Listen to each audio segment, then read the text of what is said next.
সুন্দর একটা রেসিপি নিয়ে আসছি আজকে আপনাদের মাঝে। সেটা হচ্ছে ব্রয়লার মুরগি সাদা ভুনা করে আপনাদেরকে দেখাবো। হ্যালো এভরিওয়ান, আসসালামু আলাইকুম। ডলিস কিচেন থেকে ডলি বলছি। ডলিস কিচেনে আপনাদের সবাইকে স্বাগত। আমি এখানে 5 কেজি ওজনের দুটো মুরগি নিয়েছি। মুরগিকে ধুয়ে কেটে পরিষ্কার করে পানি ঝরিয়ে আমি রান্নার জন্য নিয়েছি। যে পাত্রে রান্না করব সেই পাত্রে আমি উঠিয়ে নিয়েছি। তো মুরগি দুটো ধুয়ে উঠিয়ে পরিষ্কার করে নেওয়ার পরে আমি এখানে বেশ কিছু পেঁয়াজ কেটে নিয়েছি, কাঁচামরিচ কেটে নিয়েছি। সবগুলো আমি দিয়ে বেশ আদা রসুনের পেস্ট দিয়ে দিয়েছি।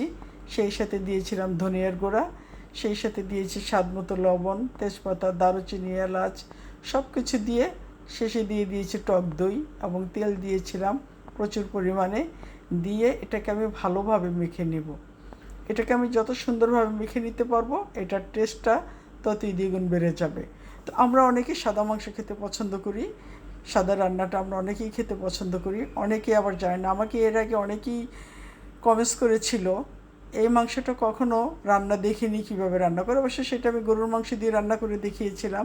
তাই আজকে অনেক দিন পর আমি ব্রয়লার মুরগি দিয়ে রান্না করে আপনাদের সাথে শেয়ার করছি। আর ব্রয়লার মুরগিতে পানিটা একটু কম ব্যবহার করতে হয়, অল্প পানিতে এটা রান্নাটা হয়ে যায়।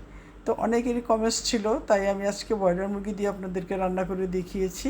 তো রান্নাটা যদি আপনাদের ভালো লেগে থাকে একটা লাইক দিয়ে সাথেই থাকবেন।